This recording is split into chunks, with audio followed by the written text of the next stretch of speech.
আমি ৪ পিস রুই মাছ নিয়েছি। সাথে নিয়েছি ২ টা মাঝারি সাইজের আলু। আমি এই মাছ এবং আলুগুলোকে ভালোভাবে পরিষ্কার করে ধুয়ে নিয়েছি। এখন এগুলোকে আমি একসাথেই ভালোভাবে সেদ্ধ করে নেব। এখন আমি একটা মিক্সিং বোল নিয়ে নিচ্ছি। এই মিক্সিং বোলে দিয়ে দিচ্ছি ১ কাপ পেঁয়াজ কুচি। পেঁয়াজটাকে এখানে মিহি করে কেটে নিয়েছি। সাথে দিয়ে দিচ্ছি কাঁচামরিচ কুচি। এখানে ৪-৫ টার মতো মরিচ নিয়েছি আমি। আপনারা চাইলে আপনাদের টেস্ট অনুযায়ী ঝাল কমিয়ে বাড়িয়ে নিতে পারেন।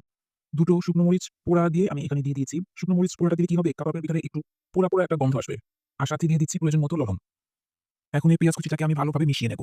এখানে বলতে চাই, যারা আমার চ্যানেলটিকে সাবস্ক্রাইব করেছেন তাদের অসংখ্য ধন্যবাদ, এবং যারা এখনো চ্যানেলটিকে সাবস্ক্রাইব করেনি কাইন্ডলি সাবস্ক্রাইব করে দেবেন, এবং ভিডিওটি ভালো লাগলে অবশ্যই একটি লাইক দিয়ে দিবেন এবং কাইন্ডলি শেয়ার করে দেবেন প্লিজ।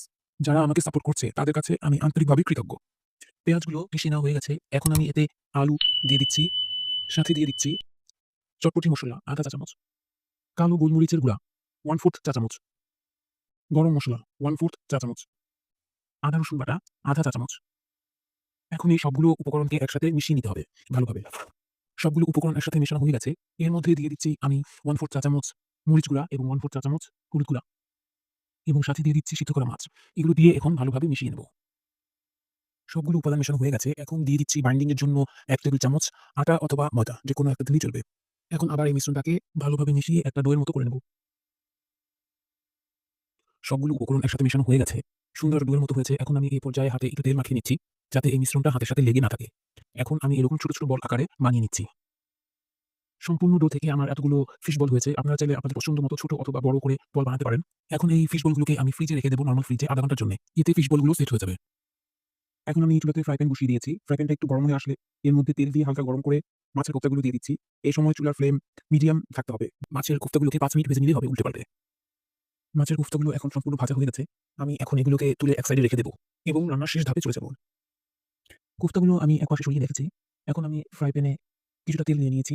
আমি এখানে সরষের তেল দিয়ে রান্নাটা করছি। আপনারা চাইলে সয়াবিন তেল অথবা বাটার দিয়েও রান্নাটা করতে পারেন। তেলটা হালকা গরম হয়ে আসলে আমি এর মধ্যে যে বাদামি পেস্ট করে রেখেছিলাম বিভিন্ন রকম মসলা দিয়ে, সেখান থেকে অর্ধেক পেস্ট আমি এখানে দিয়ে দিব। দিয়ে ভালোমতো তেলের সাথে কষিয়ে নেব। মসলাটা তেলের সাথে ভালোভাবে কষানো হয়ে গেছে। এখন আমি এর মধ্যে যে ব্লেন্ডার জারের মধ্যে বাদামের মিশ্রণটাকে পেস্ট করেছিলাম, সেই ব্লেন্ডার জারটা ধুয়ে পানিটা এই মসলার সাথে দিয়ে দিচ্ছি। এই পর্যায়ে কিছুটা কালারের জন্য আমি সামান্য পরিমাণের মরিচ গুঁড়া দিয়ে দিচ্ছি এবং স্বাদ মতো লবণ। আপনারা আপনাদের টেস্ট অনুযায়ী লবণ এর পরিমাণ দিয়ে নেবেন। দিয়ে এই মসলাটাকে আমি এখন আবারও ভালোভাবে কষিয়ে নেব। মসলাটা ভালোভাবে এখন কষানো হয়ে গেছে। এখন আমি এর মধ্যে মাছের কোফতাগুলো দিয়ে দেব। কোফতাগুলো দিয়ে মসলাটার সাথে ভালোভাবে মিশিয়ে ঢেকে ২ মিনিটের জন্য এভাবেই রেখে দেব। ২ মিনিট হয়ে গেছে। এখন মসলাটার সাথে মাছের কোফতাগুলো ভালোভাবে মিশে গেছে। এখন আবার একটু নেড়ে ঝোলটাকে একটু পাতলা করার জন্য সামান্য পরিমাণে পানি দিয়ে আবার ঢেকে রেখে দেব ২ মিনিটের জন্যে। এখন রান্নাটা শেষ। এখন চুলা থেকে নামিয়ে ফেলব। তার আগে কিছুটা পরিমাণ ধনেপাতা আমি উপর দিয়ে দিচ্ছি।